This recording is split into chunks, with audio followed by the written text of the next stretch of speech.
from Wilson County and whose jurisdiction the crime occurred and whose jurisdiction we're in right now. We have to make sure that that crime scene is handled appropriately. It takes time. And unfortunately, that leaves a lot of victims' families wanting answers that we don't really have for them at this very moment. We will be updating them as soon as we have information and providing that information so that they have the answers they need to deal with either the loss or go to their loved ones who may be in the hospital. We appreciate the work of all law enforcement, and we appreciate you guys. We know that you're trying to get out information. We don't feel there is a threat that's continuing, and I think that the media has done a pretty good job of making sure that that's been pronounced to the public. But we are working very diligently both to inform the families and to preserve that crime scene and make sure that it's handled appropriately. A suspect was seen at a Valero gas station in Sutherland Springs, Texas. He was dressed in all black. That suspect crossed the street to the church, exited his vehicle, and began firing at the church. That suspect then moved to the right side of the church and continued to fire. That suspect entered the church and continued to fire. As he exited the church, a local resident grabbed his rifle and engaged that suspect.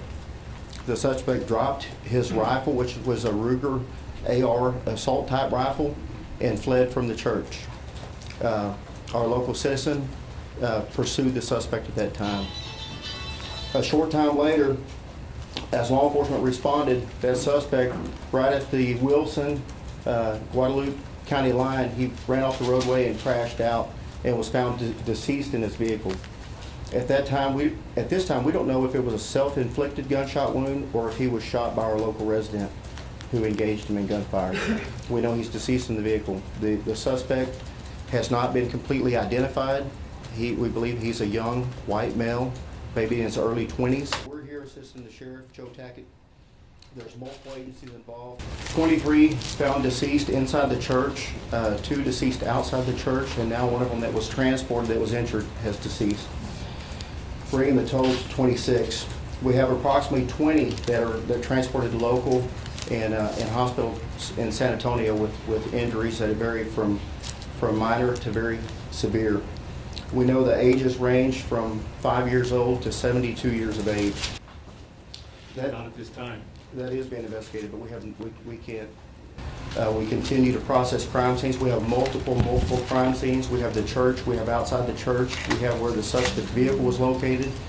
We have following up on the suspect and where he's from, his residence. Was suspicious to begin with, or what initiated the... We will be leaving here and going to meet with some of the family members of those affected.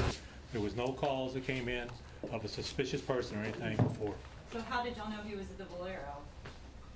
After the fact, we started investigating and found out the videotape from the service? No, they haven't got it yet. All right.